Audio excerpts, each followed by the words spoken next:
एक छोटा सा शिवलिंग गले के अंदर चांदी की डिब्बी में रखा रहता।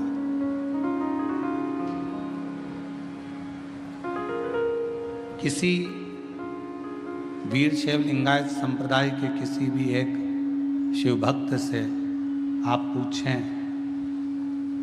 कि आपके गले में जो ये शिवलिंग रखा हुआ है, आपके गले में जो ये शिवलिंग डला हुआ है, ये क्या देता है आपको, क्या प्रदान करता?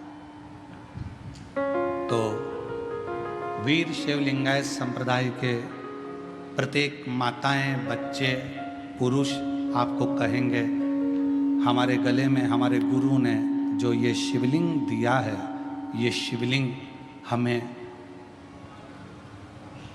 कहीं ना कहीं किसी ना किसी रूप में तकलीफों से लड़ने का एक बल प्रदान करता है और अपनी मंजिल तक पहुंचाने का कार्य करता है।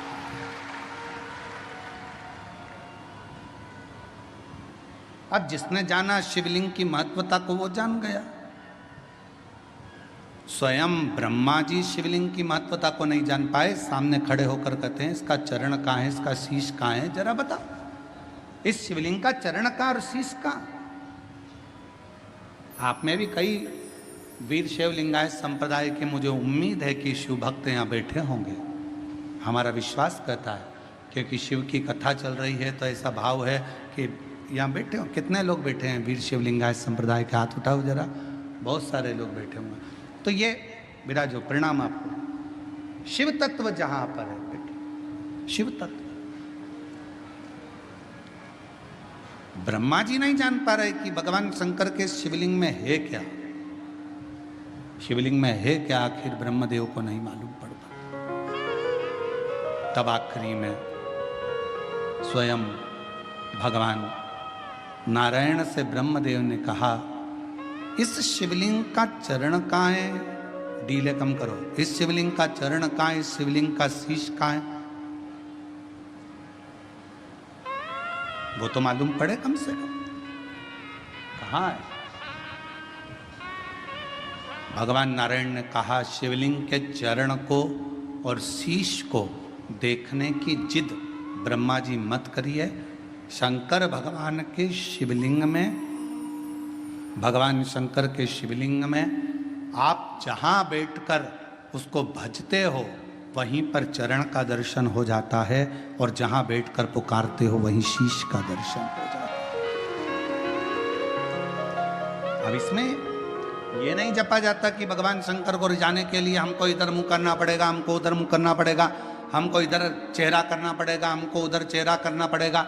शंकर भगवान की भक्ति करने वाला, शिव की आराधना करने वाला जहां जैसे जब चाहे शिव जी को कहीं पर भी बैठकर बस पुकार ले, शंकर भगवान उसका दुख हरने के लिए उस जगह पर आकर खड़े हो जाए।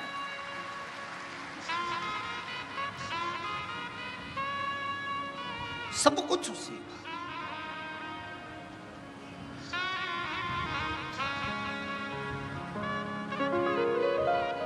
सोमवार तेरा है, मंगलवार तेरा है, लो संभालो भोले जी परिवार तेरा है। सोमवार तेरा है, मंगलवार तेरा है, लो संभालो भोले जी परिवार तेरा है। हम ये ना कहें शिव जी का वार कौन सा, किसी ने कहा सोमवार, देवी जी का वार कौन सा, शुक्रवार, किसी ने कहा गुरु का वार कौन सा, गुरुवार, किसी ने कहा सूर्य का वार कौन सा, रविवार, किसी ने कहा गणेश जी का वार कौन सा, बुधवार, किसी ने कहा शनि का वार कौन सा, तो कहा शनिवार। हमने केवल देवताओं को वारों में बांट दिया, पर शिव महापुराण की कथा कहती है शंकर भगवान का केवल एक वार नहीं है। शंकर भगवान तो नित्य प्रति तुम जिस दिन पुकारना चाहो, जिस वार को पुकारना चाहो, चाहे वार में पुकारो चाहे परिवार में पुकारो, शंकर भगवान हर वार को तुम्हारे सम्मुख में आकर खड़ा हो सकता है। शिव का भक्त के लिए कोई वार की मूलता नहीं है। अरे कितना सुंदर कहा। शंकर भगवान ये नहीं देखते कि मुझे सोमवार के दिन ही मंदिर से बाहर निकलना है। शिव जी तो शिव जी हैं, शंकर तो शंकर हैं, करुणा सागर तो करुणा सागर। मेरा ओघड़दानी तो नित्य प्रति अपने शिवालय से, नित्य प्रति अपने मंदिर से, नित्य प्रति अपने शिवालय से मेरा ओघड़दानी बाहर निकलता, नित्य प्रति।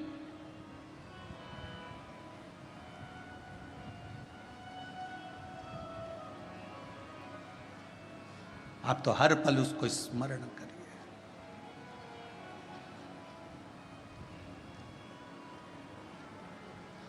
उसके बिना कुछ ठीक नहीं महाराज, कुछ नहीं।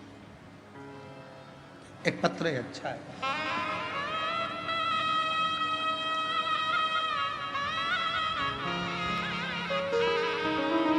पुष्पा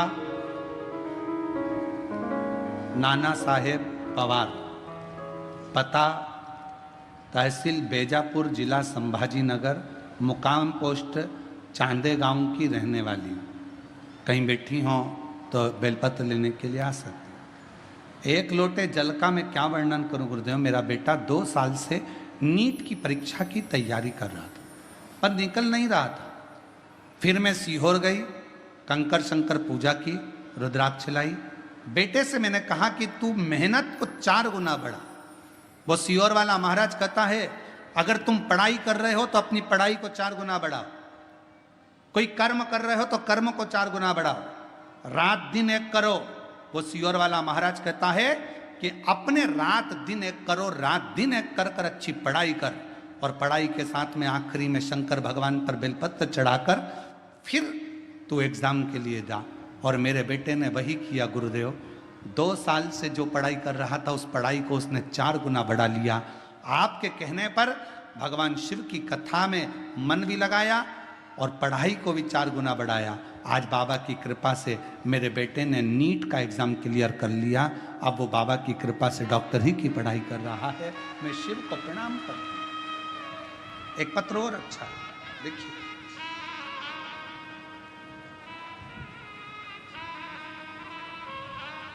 मेरा नाम सो कविता अनिल इंगले, मैं लौबी बंदुक गांव से तहसील बेजापुर, जिला संभाजी नगर की रहने वाली हूँ। कहीं बैठी हो तो आ सकती हैं एक बेलपत्र लेने के लिए।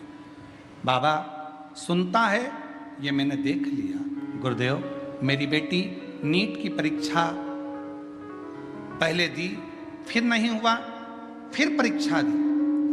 अब करें क्या। आखिरी में उसकी हिम्मत हारी।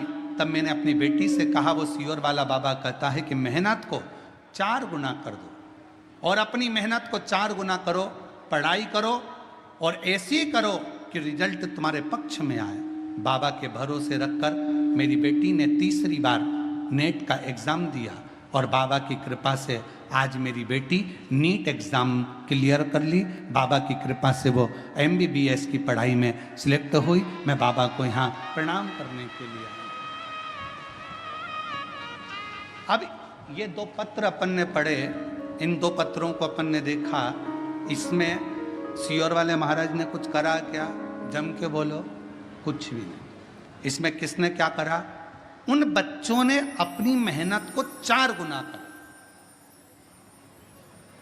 अपने परिश्रम को 4 गुना करा। और जब व्यक्ति कोई काम करता है और अपनी मेहनत को 4 गुना बढ़ाकर जब कोई कर्म करता है और शिव जी पर भरोसा कर कर आगे बढ़ता है तो निश्चित है वो अपनी मंजिल तक पहुंचता है। आपका काम ही ना करो, बैठे ही रहो, सोचो कि मेरी दुकान चली नहीं रही, दुकान चली नहीं रही, व्यापार चली नहीं रहा, फैक्ट्री चली नहीं रही। काम करो नहीं, मेहनत करो नहीं और दूसरे को दोष दो।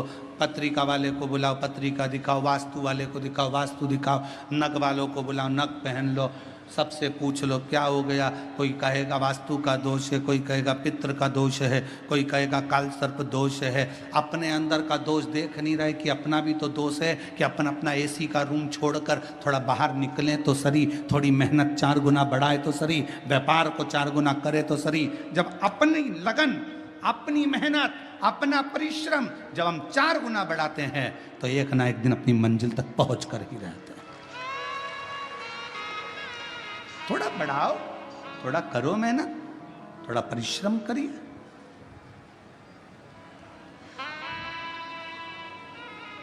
ब्रह्मा जी के संशय को भगवान विष्णु ने मिटाने के लिए कह दिया, हाँ है, मैं सिर देखने जा रहा हूं। ब्रह्मा जी बोले मैं चरण देखने जा रहा हूं। भगवान नारायण बोले चरण मालूम था मिलना नहीं है, वापिस आ गए। शीश देखने ब्रह्मा जी गए, गौ माता को लिया है, केतकी के पुष्प को लिया, दोनों को लेकर आ गए, दोनों को सामने खड़ा कर दिया, भगवान नारायण की साक्षी में, भगवान विष्णु की साक्षी में।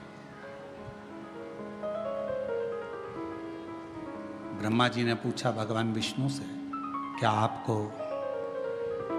शिव जी का चरण मिला? भगवान नारायण ने मना कर दिया, चरण नहीं मिला। शंकर भगवान ने कह दिया, आपने मेरे सामने सत्य बोला, आज से आप सत्य नारायण के रूप में पूजोगे। बोल सत्य नारायण भगवान की जय। सत्य के रूप में आज से आप पूजे जाओगे और जगत में सत्य पूजाता है।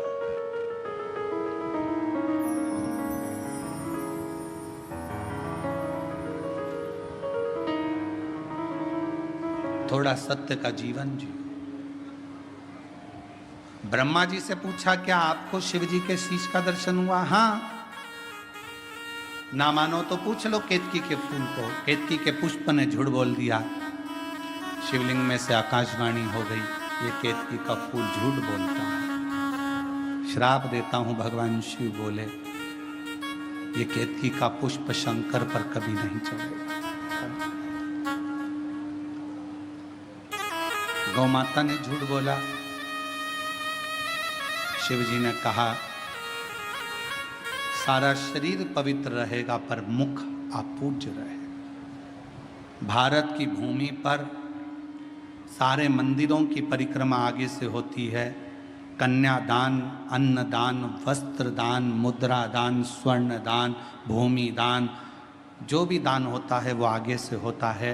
भारत की भूमि पर केवल एक दान गौ माता का जो होता है वो आगे से नहीं, गाय की पूंछ पकड़कर पीछे से किया जाता है, क्योंकि गौ माता ने झूठ बोल दिया। एक झूठ गौ माता बोल दी थी, एक झूठ। और किस लिए? केवल एक रोटी के चक्कर में, कि घर में पहली रोटी बनेगी तो गाय तेरे को मिलेगी। तुझे झूठ बोलना है शंकर भगवान के सामने चलकर। और शिव जी के सामने जाकर गौ माता ने झूठ बोल दिया कि ब्रह्मा जी को शंकर भगवान का शीश दिख दर्शन हो गए। बस वो झूठ गौ माता के लिए शिव जी ने कह दिया, गौ माता तू जगत की मां होकर तूने झूठ बोला। सारी परिक्रमा आगे से, गौ माता की परिक्रमा पीछे से चालू होती है, पीछे विराम होती है। झूठ। और सुन, हे ब्रह्मदेव सत्य बोलो। ब्रह्मा जी ने कहा यह आकाशवाणी झूठी है। शंकर भगवान ने अपने पांव के नख को तोड़ा, फेंका, काल भैरव प्रकट करा, जाओ ब्रह्मा का सिर काट दो। ब्रह्मा जी का सिर कटा, कटा हुआ सिर लुढ़कता गया। ब्रह्मा जी के कटे हुए सिर से जो रक्त बहा, उससे कर्मनाशा नदी प्रकट हो गई। आज भी कर्मनाशा नदी भारत की भूमि पर उत्तर प्रदेश में बहती है। भारत की भूमि पर केवल एक नदी ऐसी है जिसके पानी को कुत्ता भी नहीं पीता है, पक्षी भी उसमें चोंच नहीं डालता, वो कर्मनाशा है। क्यों? क्योंकि कर्मनाशा में अगर हमने हाथ धो लिया, पानी का छींटा ले लिया, तो वो कर्मनाशा का जल ऐसा है कि वो हमारे पूर्व में किए हुए सारे कर्मों का नाश कर देता। कटे हुए ब्रह्मा जी के शीश को देखा तो कहा, इसको कुछ कृपा करो। नारायण बोले तो बट वृक्ष बना। बड़ काटा। कौन पूछेगा वट वृक्ष? शिव जी ने कहा कि मैं स्वयं वट वृक्ष की छांव में बैठूंगा। इस वृक्ष की छांव में मैं बैठूंगा तो मेरा नाम बटकेश्वर महादेव। शिव जी का एक नाम बटकेश्वर महादेव हो गया। भगवान ओघड़दानी बड़ के पेड़ की छांव में बैठे, जनमानस का कल्याण करने के लिए। शिव तत्व भगवान शंकर ओघड़दानी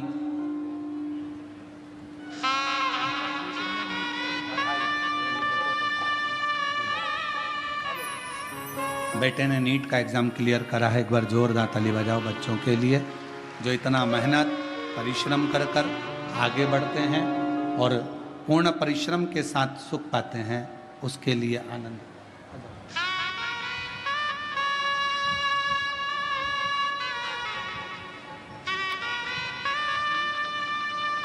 बेटी ने नीट का एग्जाम क्लियर करा, उसके लिए एक बार जोरदार ताली बजाओ। साधु शिव तत्व कह रहा, सृष्टि का वर्णन आया, भगवान शंकर ने अर्धनारीश्वर स्वरूप का दर्शन कराया। अर्धनारीश्वर भगवान हमारे बीच पधार रहे हैं, जोरदार ताली बजाकर स्वागत वंदन। अर्धनारीश्वर भगवान का सुंदर स्वरूप का दर्शन। बोल अर्धनारीश्वर भगवान की। कल कथा का तृतीय दिवस रहेगा। सभी देशवासियों को और सभी सनातनियों को आज भगवान के रथ यात्रा महोत्सव की बहुत बहुत बधाई के साथ में आज कथा द्वितीय दिवस की विराम ले रही है। भाव से कथा का लाभ लेकर अपने जीवन को सार्थक बनाएं। और 5 तारीख से 9 तारीख तक सीहोर में गुरु पूर्णिमा महोत्सव होगा। 10 तारीख को गुरु शिव दीक्षा का दिन रहेगा और सुंदर गुरु पूर्णिमा महोत्सव अपन लोग सीहोर में मनाएंगे। 19 जून से 23 जून तक नहीं बैजापुर कथा 26 जून से चालू है। 12 जुलाई से 18 जुलाई तक श्रावण के महीने में कोरबा छत्तीसगढ़ में शिव महापुराण की कथा रहेगी। फिर 30 जुलाई से 5 अगस्त तक जयंती स्टेडियम भिलाई छत्तीसगढ़ में बोलबम सेवा समिति कल्याण समिति द्वारा शिव महापुराण की कथा रहेगी। सभी को साधुवाद। हर हर